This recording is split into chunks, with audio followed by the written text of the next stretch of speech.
Recipe with पायल या cooking चॅनलवरती आज आपण पानगी भाकर करणार आहोत। त्याला काही ठिकाणी पान रोटी, पानातली भाकरी असेही म्हटले जाते। तुमच्याकडे याला काय म्हणतात ते नक्की कमेंट्स करून सांगा। पानगी भाकरचं नाव ऐकता सर्वांच्या तोंडामध्ये पाणी येते, कारण ती दिसायला जेवढी सुंदर असते तेवढीच ती चवीलाही भारी असते, तेवढीच बनवायलाही सोपी आहे। पानगी भाकर ही केळीच्या पानात बनवली जाते, म्हणून ती अजून खायला छान लागते। जेव्हा पानगी भाकर बनवतो तेव्हा त्याचा सुगंध हा घराच्या बाहेरपर्यंत जात असतो। अशा गोड पानगी भाकरला सुरुवात करण्याच्या आधी तुम्ही रेसिपी विथ पायल या चॅनलला सबस्क्राईब केलं नसेल तर सबस्क्राईब करून घ्या। पानगी भाकर करताना लागणारे साहित्य बघूया। इथे लागणार आहे तूप, दूध, वेलची पूड, तांदळाचं पीठ घेतलं आहे आणि इथे गूळ घेतलेला आहे आणि बारीक कापून घेतलेले काजू बदाम घेतलेले आहे। तुम्हाला जर आवडत असेल तर तुम्ही नक्की टाका। इथे गॅसवर पातेलं ठेवायचं आहे, त्यामध्ये मी पाणी घालणार आहे।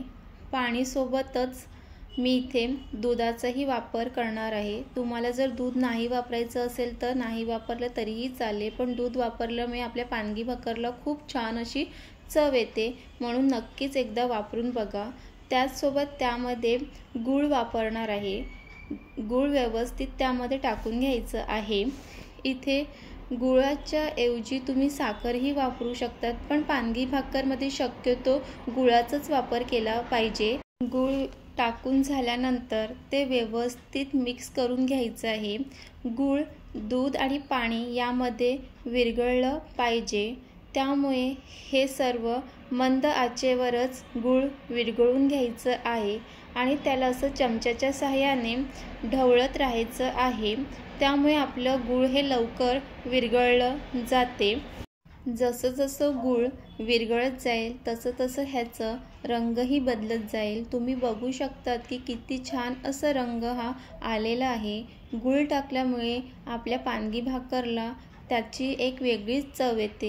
गुळाचा वापर हा तुम्हाला जेवढा गोड पाहिजे त्याप्रमाणे वापर करायचा आहे। इथे मी त्यामध्ये तांदळाचं पीठ टाकणार आहे। तांदळाचं पीठ टाकल्यानंतर ते व्यवस्थित मिक्स करून घ्यायचं आहे। व्यवस्थित मिक्स करून घेतल्यामुळे त्याच्यामध्ये गूळ, दूध, पाणी हे सर्व त्यामध्ये व्यवस्थित मिक्स होते आणि तुम्ही इथे बघू शकतात की जेवढं मी दूध आणि पाणी घेतलं होतं त्यामध्ये हे तांदळाचं पीठ व्यवस्थित मिक्स झालेलं आहे। तांदळाचं पीठ टाकल्यानंतर त्यामध्ये जर पीठ चिकटसारखं वाटत असेल तर तुम्ही त्यामध्ये परत थोडंसं पीठ टाकू शकतात, पण इथे मला पीठ टाकायची गरज नाही आहे, कारण पाणी आणि दूधमध्ये योग्य प्रमाणात ते माझं पीठ व्यवस्थित भिजलं गेलं आहे। आणि इथे तुम्ही बघू शकता की कशा पद्धतीने छान असं पीठ इथे मिक्स झालेलं आहे। आणि इथे मी आता थोडंसं वेलची पूडसुद्धा घालणार आहे। वेलची पूड घातल्यामुळे आपल्या पानगी भाकरला खूप छान अशी चव येते। आणि इथे मी बारीक करून घेतलेले काजू बदाम टाकणार आहेत। काजू बदाम टाकल्यामुळे पानगी भाकरला खूप छान चव येते। आणि इथे वरून मी तूप घालणार आहे। वरून तूप घातल्यामुळे पानगी भाकरला अजून खूप छान चव येते। जर तुम्हाला दूध, पाणी ह्याच्यासोबत जर तूप टाकायचं असेल तर तुम्ही त्यासोबतही तूप टाकू शकतात, पण तुम्ही एकदा अशा पद्धतीने वरून तूप टाकून बघा, त्याची चव खूप छान येते। व्यवस्थित तूपसुद्धा सर्व मिक्स करून घ्यायचं आहे। पानगी भाकरमध्ये तुपाचा वापर केल्यामुळे पानगी भाकर खूप छान अशी मऊ होते आणि ती खायला खूप छान लागते, म्हणून पानगी भाकर करताना तुपाचा वापर हा थोडा जास्तच करायचा आहे।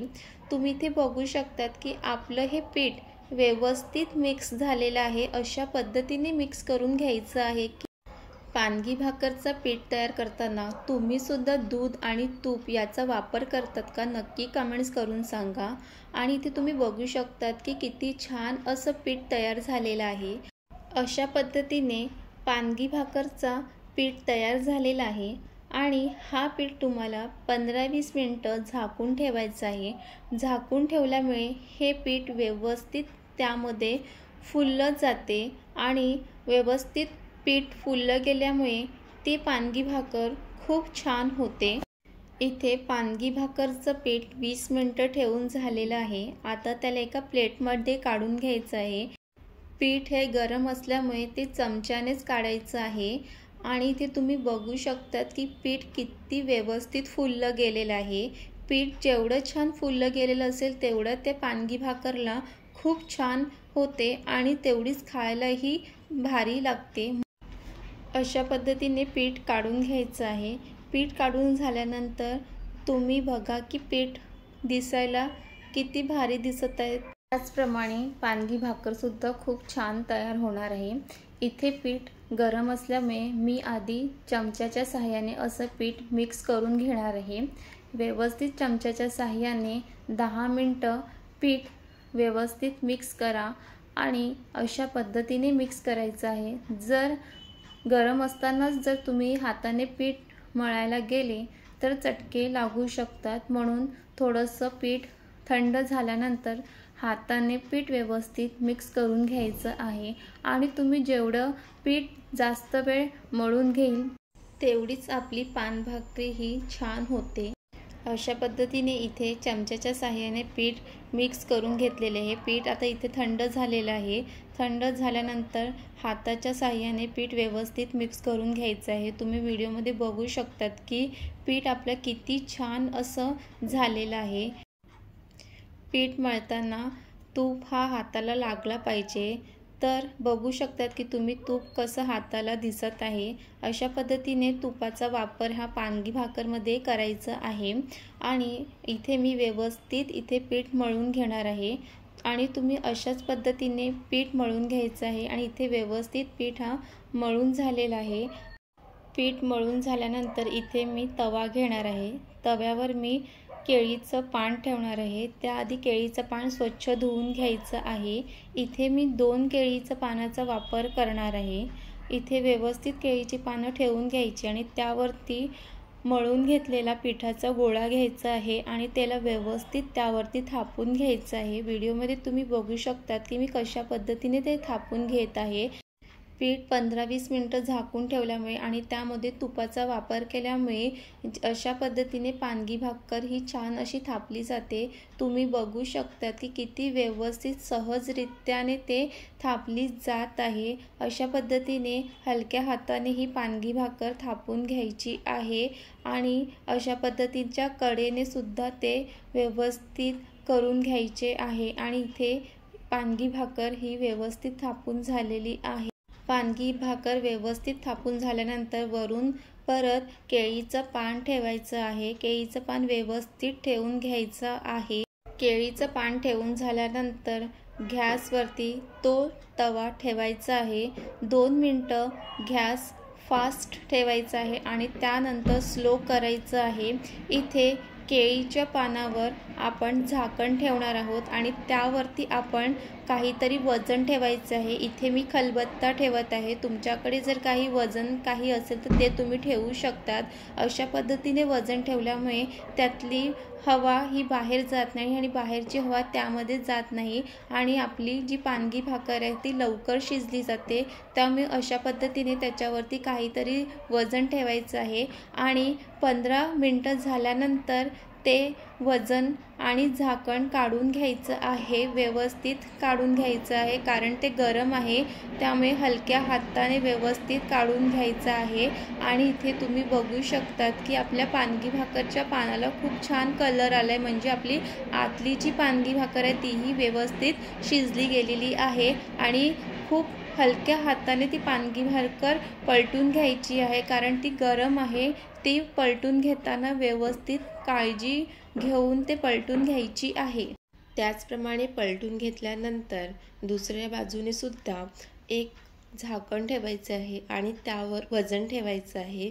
सेम इथे मी परत खलबत्त्याचाच वापर करत आहे। 15 मिनिटं झाल्यानंतर खलबत्ता आणि झाकून ठेवलेलं झाकण हे काढून घ्यायचं आहे। हे काढून घेतल्यानंतर तिथे बघू शकतात की परत आपल्या केळीच्या पानाला खूप छान कलर आला आहे आणि इथे केळीचं पान हे व्यवस्थित काढून घ्यायचं आहे पानगी भाकरला एका बाजूने 15 मिनटं आणि दुसऱ्या बाजूने 15 मिनटं असं अर्ध्या तासात ही पानगी भाकर बनून तयार होते. आणि तुम्ही बघू शकता की पानगी भाकरला कसं सुरेख असं रंग आलेला आहे आणि तेवढीच ती चवीलासुद्धा भारी झालेली आहे. इथे पानगी भाकर एका प्लेटमध्ये मी काढून घेणार आहे आणि तुम्ही बघा किती सुंदर अशी पानगी भाकर झालेली आहे. आणि ह्या पानगी भाकरमध्ये आपण काजू बदाम याचा वापर केल्यामुळे ते खाताना खूप छान लागते. तुम्हीसुद्धा नक्कीच एकदा ह्याच्यामध्ये काजू बदामचा वापर करा. आणि तुम्हाला ही रेसिपी कशी वाटली ती नक्की कमेंट्स करून सांगा. तुमच्या मित्रमैत्रिणींनासुद्धा पानगी भाकर आवडत असेल तर नक्की ही रेसिपी त्यांना पाठवा. ते सुद्धा अशा पद्धतीने पानगी भाकर बनवून त्याचा आस्वाद घेऊ शकतात. चला मग मी इथे गरमागरम खुसखुशीत गोड अशी पानगी भाकरचा आस्वाद घेते.